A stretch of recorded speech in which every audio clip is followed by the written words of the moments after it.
উচিত না, তখন দেখা যাবে অল্প পাতলা এবং লাইন দেওয়া। ঢাকা ছয় আসনে দেখছি, ঢাকা ছয় আসনে যে এইটা হইছে একবার লাইন দেওয়া, লাইন দেওয়া।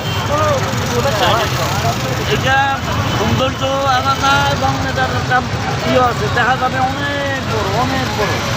আর এত দেখা যাবে একেবারে রাস্তা তুললে একটার মধ্যে তিনটে ফেরাই গিয়েছে।